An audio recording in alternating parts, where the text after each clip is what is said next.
positive. I've been really happy with how people have been receiving it. You know, I'm really pleased that people have been leaving me comments and sending me messages or comments on YouTube videos, etc., that have been sort of reflecting on the meaning and the impact and how it's been making them feel, and seeing that kind of a response to the work that I'm making just is extremely gratifying. It's nice to know that it's finding a place and it's resonating with people, and so yeah, I've been really pleased. Yeah, I've read through some of the comments. They're really flattering, like the best thing I've heard in 10 years or something. There were a Yeah. lot of those, so yeah. y- Yeah, it's nice to know that people are appreciating my ideas. Yeah. So, you're around for a long time, but to be honest, I discovered you. I've seen the flood was recommended at YouTube, like I don't know, 2 weeks ago. So I didn't know you before. Mhm. Um, so, what do you think about that? Is like the medium video? Is it like something?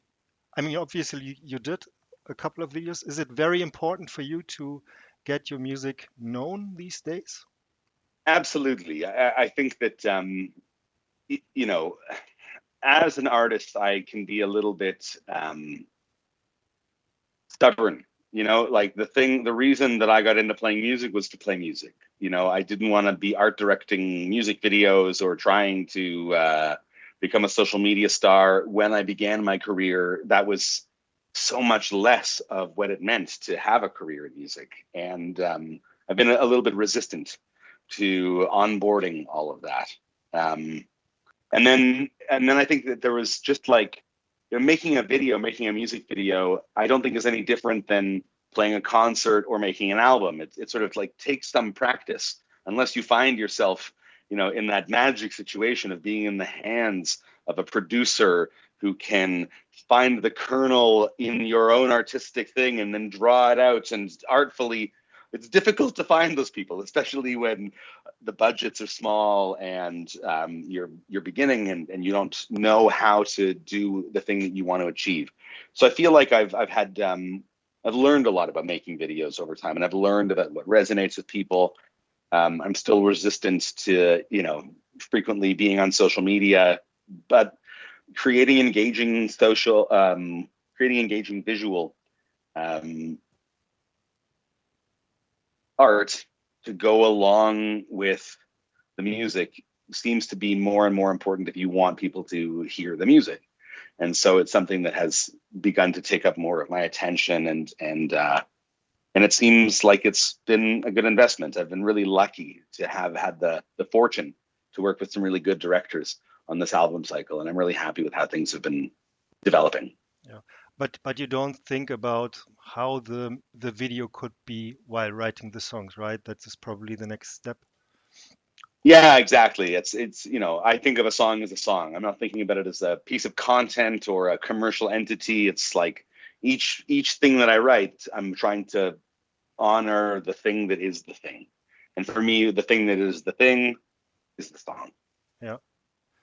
Um, Speaking of the video, of course, everybody can look it up and see the making of and etc. But maybe you can say a couple of words about that since it's such a visual thing. And how did you have the idea and how did it come? Yeah, it's kind of amazing how it came together. I mean, it's a string of extraordinary coincidences that I was very lucky, and I managed to sort of let my sails capture the wind as it blew by. But I was in Mexico City visiting with some family. My brother, or my wife, is from Mexico, and so we were visiting my brother-in-law in Mexico City, and he happens to be a world-class underwater videographer who has worked with National Geographic and the World Bank, and with you name it. He's done a lot of important work with Hollywood, and runs an underwater film company. And so he said to me, "I would like to make an underwater music video with you. I think that we could make something really cool." He was an admirer of my music, and I was in the middle of writing and recording the Flood album. And I said to him, "I'd love to do that, but I'm not sure if I have a song that would make sense underwater, like what the concept would be. And I said, just hold on a second. I've got a sheet here on Google Docs of all of the songs that I'm in the middle of writing right now. Let me see if one of them seems like it resonates. And the very first one on the list was The Flood. And I read Oh, the first stanza, I read the first 4 lines of the song, and I thought, oh my God, I can see it. Like, of course I have a song that would yeah. work with an underwater concept. And then from there, it was really a matter of just leaning into his vision and trusting and collaborating a little bit, but mostly going with his ideas and his concept. He's the underwater expert. And he went to these great lengths. I mean, he's a great filmmaker. He got this new infrared photo sensor, this new camera prototype from Zeiss, because he wanted to use it for the black and white shots, because he had the sense of how the saturation and the quality of the black and white would be different with an infrared camera. And sure enough, I mean, I think that the black and white that he captured has this very unique quality, and that's the reason why we're using this special photo sensor. Um, but it was just that it was leaning into to Eduardo de la Cerda's vision and Yeah. trusting him, and really the credit should go to him. I was just the one who learned how to scuba dive in a few days and bore the pain of having my eyes open underwater. But he has a really good team to train people. They're used to having Hollywood stars come in for 3 days, for 4 days, and they've got to shoot the scene where the train falls into the water. And so part of what their company knows how to do is to take somebody who's never been underwater before and give them the training, give them the safety, give them the technique. And by day 5 of the training, when we started doing test shooting, I was already in a place where I trusted the scuba team around me. I had done some diving with my own tank. I'd done some diving with taking my regulator out and using my breathing assistance regulator. And I worked with my trainer on the day of the shoot as well. So we developed a relationship over the week so that I had complete confidence that in the moment I tap my mouth, which is the sign for I need to breathe, that Okay. he would be there in less than a second, or less than 2 seconds, whatever it is. He was fast. He Yeah. swims fast, this guy, because he's got to be just outside of the shot. Yeah. And then he's got to swim that distance to me. So it was a matter of me learning how to sense, just when I felt like I needed to take a breath, and just knowing like the air is there, Yeah. be calm, you're just holding your breath. And as soon as you need to, in between takes, I would close my eyes and just breathe and catch my breath and take a few minutes and then take a deep breath. And then we do another take, another 45 seconds goes by, maybe a minute at the most. And then I take a breath, we take a break, Yeah. do another shot. So that's how it had happened. Yeah. It looks a bit frightening. I think there's like one scene in the making of where you fall on your or let yourself fall on the back, and then you see, okay, get me some oxygen, please. So it Yeah, won't. yeah. Side of my career or of the music industry in general, I think it feels like the record represents the beginning of a thing. And for me, it's the end of a thing. For me, it's I've been in a period of writing, of artistic expression, of exploring, and now I've turned it into a completed work. And then I have to go out and do the touring and all of those things, which I love to do. I mean, for me, I'm writing the songs more for the stage than for the album. That's always been more my interest. If I'm imagining a song, I'm imagining it in front of an audience. But my first album was 8 years worth of songwriting, you know, with the gems and the best Yeah. ones Yeah. picked out. Yeah. And then my second album was, a few leftover songs from the first 10 years of songwriting that I had found, a way in, or was like, I felt like it was ready or it worked now. Um, and, um, and then it was just a matter of like, I was on tour now. I was working as a musician full time, and I would just try to sit down and write tunes. And then I got into another period of like things got even busier and there's even more touring. And I'm a self-managed artist with no label. And so much of the business side began to take up my consciousness. And I felt myself drifting away from my muses and from the artistic process. And then I got invited to create this theater show, Old Stock, a refugee love story. Um, And my role in that show was to be the singer, performer, star of the show, but also to be the songwriter, to write the music along with the director. And so that was the first time that I had sort of a concept album project in front of me. This idea of taking a theme, an idea, and exploring it and going on a journey, thinking about this thing over the course of a set of songs. So on that album, each song is different. There's a commonality between the instrumentation. There's some subtle changes here and there, but in general, we're using the same set of ingredients. But I tried with each song to find a different angle, a different lens, a different way into thinking about the experience of migration, of being a refugee, of having these kinds of experiences, of what it means to create a new identity, carrying with your past, but also integrating into a new society and the challenges that come with that. Every song is in some way or another about that idea. Mm-hmm. And when I started writing my current album, The Flood, I thought, that's a useful approach to have them instead of like a song here, a song there. I think that there's also something about, as we get older, and as life changes and as there's less sort of Sturm und Drang, Yeah. life is, less complicated. And so there's less of that, like, I have this thing that I need to say. And so the idea of putting a frame around the project and saying, I want to make a piece of art about, and in this case, it was the social anxiety that I feel in the world around me, the zeitgeist, the sense that there's something about to happen. This idea of like, is the world ending? Are we losing stability? Is this the end of the Pax Romana that we've been living through over the last 75 years? Yeah. I feel that in the air around me. And so I thought, let me make a piece of art that deals with that, and then with each song try to find a different way of relating to that. So that's how my songwriting has been structured lately. Yeah, that transports it really good, and I can completely relate. I'm writing my third album now, and the first one was after heartbreak, all the personal stuff, and then it evolves more into this storytelling thing because you don't have like this super direct or whatever. At least it's for Mm-hmm. me like this. But yeah, really interesting. And how do songs come together? Is it, do you have like a approach? Like, of course, you play piano, you play guitar. Can it be anything how it starts? Can it be a, I don't know, a line of words or whatever?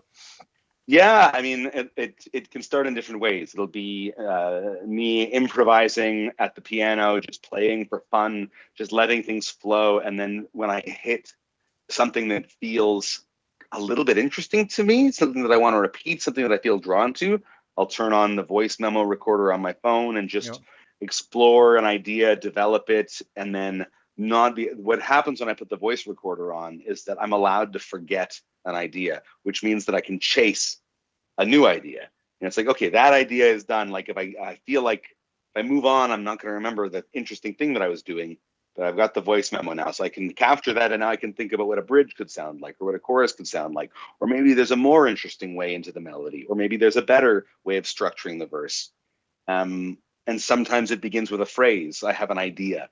In the case of The Flood, that song began with just a phrase. I wake up to the tolling of the bell. Okay.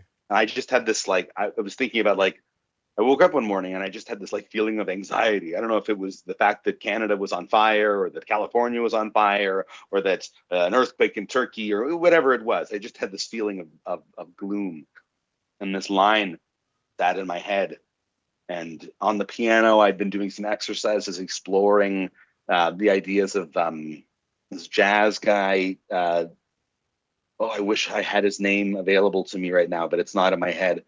But he has this thing about using the sixth in a chord, and how the sixth operates, and how you can play a different kind of a scale and giving a different focus to the sixth, and how that changes the way that a progression feels. I was playing around with those things, and that exercise of exploring Yeah. those things then turned into the flood. And if you want to be a music nerd about it, the note that I'm hammering away on in the chorus, the sort of alarm kind of a sound is what I'm going for, is that sixth chord, which creates a little bit of dissonance being played right next to the fifth, to the Yeah. five. The fact that they're close to each other creates this rub and creates this tension. And I liked that feeling. And so Yeah. this musical thought then became paired with the tension of this other musical exploration that I had, and then they got married Yeah. and evolved.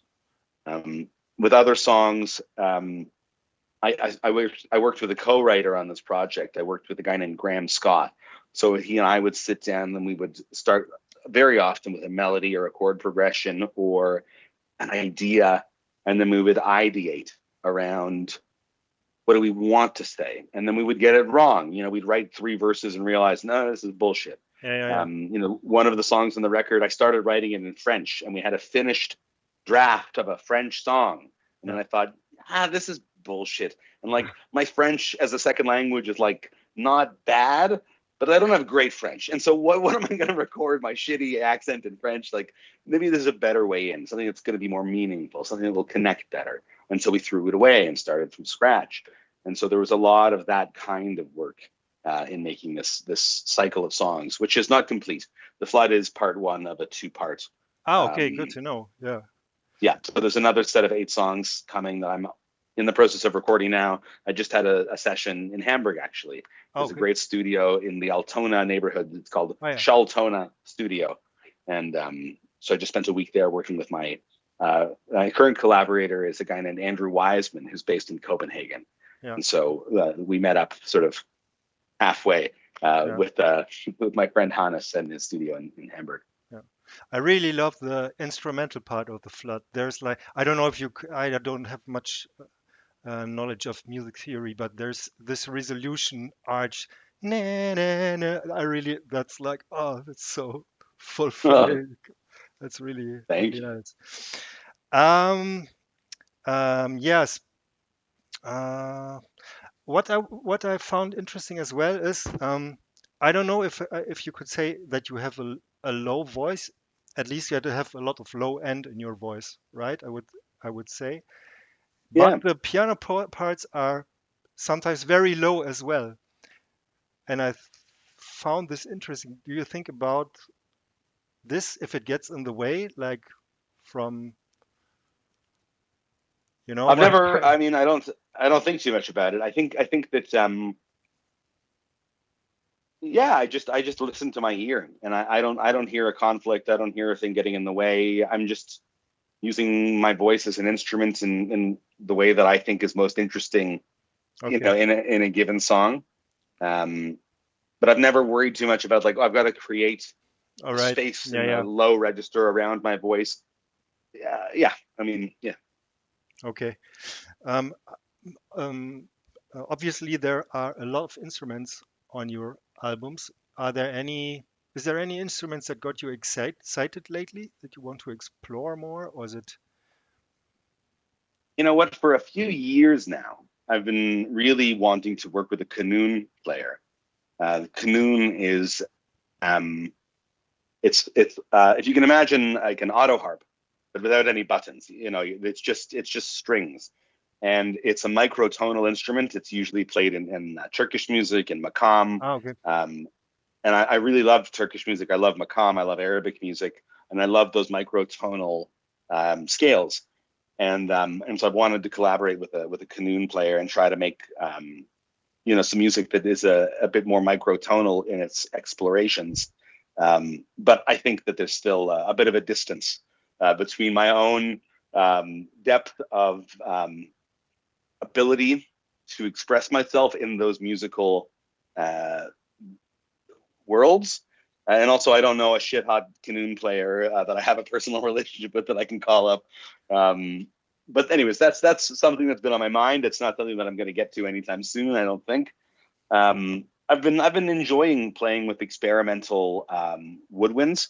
On the last record, I worked with this guy named Peter Lutek, who was playing bassoon, clarinet, and saxophone. But all of them he plays into his own spaceship of effect pedals. He's got great pickups built into each of his horns, and he likes to process his own sound. He plays with his own delays, his own pitch shifters, and all this kind of stuff. He's got a wild array of different bit crunchers and etc. So it's been a huge joy having this sort of experimental artist playing these woodwind sounds that I'm interested in, but in a totally novel way. Like his only master is to have no masters, and Well, so he's constantly pushing boundaries. And then there's another saxophone player that I'm friends with, a guy based in Berlin, named Christian David, and I'm going to be trying to do a session with him in about a week to capture some of his playing. And he's got a background in he knows klezmer music very, very well. He yeah. also plays Turkish music on the saxophone and clarinet, and so I'm interested in sort of like reaching a little bit for some of those sounds and trying to get a little bit of that microtonality working with him and exploring some of that stuff. Okay. I think the explosion at the end of the Oracle, that's a bit crusher, right? That sounded so. Absolutely, yeah. I think it's always interesting to know about uh, influences of musicians you like. Would you name a couple? Of course, I think you're from Canada. I, of course, needed to think of Leonard Cohen, for example. But Of are course. there? Yeah, I mean, yeah, Leonard Cohen is a heavy hitter. I'm a big fan, I think probably obviously, of Tom Waits. Yeah, Um, I'm a big fan of Paul Simon as well. I love his mind and how he thinks about structuring the song and melody. I can hear him as a craft person uh, in the way that he builds songs. And what else? I mean, I'm a big, big fan of John Zorn. He's a great saxophone player and band leader, composer. I think the way that he plays the saxophone, particularly on some of the Masada project stuff, he does this timbral explorations and playing with the sound of his horn, playing with how he plays, that I find really exciting. For me as a vocalist, it's like, oh yeah, I can think about how I'm shaping the sound as it emerges. And I think that he's been just listening to his horn playing has been an important influence for me, both melodically and with that timbral exploration. There's a couple of other Canadian songwriters, Wax Mannequin, Jeff Berner, who were both massive influences on me when I was starting. Um, who else should I point to? I mean, I listen to a lot of instrumental music. Fanfar de Ciocorlia from Romania. I'm a big fan of them. can you? Haraf the Hyde. I Yeah, have fanfare it's because I believe. Fanfar. Yeah, Yeah, de Ciocorlia. So it's a CIO yeah, uh, CARLIA or something like yeah. that. I will find it. Um, yeah, I think it's the band of bird song or something like that. I think it translates. Yeah, Anyways, they're a Romani brass band. Um, what else am I listening to these days? There's this great Turkish band based out of Amsterdam whose name I'm forgetting. Altun Gun, I think they're called. ALTUNG with an umlaut N. yeah, Um, that's another band that I've really been into lately. They've got this really cool mashup of like psychedelic electronic rock and roll, but with deep and clear Turkish influence and musicality, um, and especially in the singing. And so yeah, I've been really getting off on that stuff lately. yeah, Oh God, I also love Bulgarian choral music. Spend more time in your life listening to Bulgarian choral music. It's extraordinary. yeah, Uh, yeah, I mean those are some of the places that I've been drinking from lately. yeah. That's a good idea. You should. Do you know? Since when they're from Argentina, you have you heard of Bersuit Vergarabat? You should No, listen to them. They're like a cumbia band, but with a lot of like dissonant stuff in it as well. They're great. great. If you would send me the name in Yeah, an yeah, I email can do. after this, I'd be grateful. I'm thinking about flying to Madrid to see them. I'm so into them. So Oh wow. Yeah, I should mention as well. I wasn't thinking. I listen to a tremendous amount of Mexican music and Latin American music as well. Um, so that's a Chavela Vargas is another artist that I'm just a massive fan of. In particular, her singing. Chavela Vargas is an extraordinary artist. So yeah, there's a whole other world there as well. Another band called Daniel Me Estás Matando. I'm a big fan of them as well. They call themselves glam bolero. And like bolero is kind of these old fashioned sort of love songs, which I also adore. You can find on YouTube. There's a concert of me singing some bolero music in Spanish with an orchestra. Um, but they do their own sort of version of bolero, but with like yeah, modern production and weird sounds, and I really dig it. Okay. So maybe we should also mention that you are coming to Berlin, right? And playing on the 6th of July, I think. That's right. Yeah, yeah. We're coming just like as a family vacation, a family trip. My stepdaughter wanted to see Berlin, and I love that city. I thought I'd take her to go check it out, and I set up a recording session with my friend Christian David while I'm going to be there to work on the record. And I thought, you know what? I'm going to be in Berlin. What a waste it would be not to try to do some sort of concert. Yeah. So yeah, we're just doing something intimate at Panda Platforma, which is yeah, it's a beautiful little room with an Right. acoustic piano. Yeah, I think I don't know. I'm pretty much through with my questions. Maybe one thing you have like a band there are called the Casual Smokers, right? Did I remember Yeah, that I right? mean, go ahead. And you said you mostly or originally you write your music for doing it live, but on the record, did you play it live on the record as well? Do you It usually? it it depends. It depends on the song. It depends on the record. Mm, Birds with Broken Wings. Um, that album was made uh, in a computer. I mean, we worked with 35 different musicians, and we had a lot of them just improvise over different songs. Okay, no, we got what we wanted. We had an arrangement for this song. Now in this song, we don't know what we want. But why don't you listen to it once and then just like take a couple of passes at it? And then we would like chop and edit in Pro Tools and like move things around and construct an arrangement with the ideas. So not really live at all. Although each performance was, live, of course, in its way. Um, the newest album, The Flood, I began to lean more into certain production techniques that can't be reproduced on stage, and not being concerned yeah, about that, treating the album as the album. And so for some things that meant not performing it live, or certain elements not performing it live. But there are other songs like Lost on the album. It's just one take of me singing into a 57 and playing my Nord keyboard. And that was the take, and that was the song. And there was nothing more complicated to it than that. But then we added, post facto, a little bit of organ and some texture and some sound design, but it's built around one live unedited performance. The same is true of the Oracle. I mean, that one doesn't have so much sound design. It's a little moment of some affected saxophone, yeah. but that's a take, and you can hear it speeds up and slows down, and the band is playing with each other. The same is true of the main thing. The piano and the vocal had to be recorded live together as a single take. And then we added the synthesizers and the saxophones and the sound design around a completed live performance. So it's a bit of a combination. That sounded complicated to sing, by the way. I thought when listening to it was like, oh, okay, it's like Well, yeah, yeah. oh, I that's guess you're. such a stretch. And like, okay, where does it end? And yeah, Oh, sure, yeah, yeah. I mean, it's the same thing that let me film underwater. yeah. I've got a big lung capacity, so. Oh, very good. So, I don't know. I would be finished. Is there anything that you would like to add, or maybe mention your, I don't know, social channels where you will be? Yeah, people I can don't know. find me at wherever they might want to find me at Ben Caplan Music, Caplan with a C.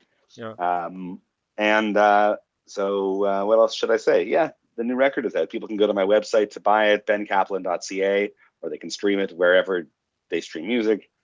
And hopefully, we'll see some friendly faces in Berlin on July 6th.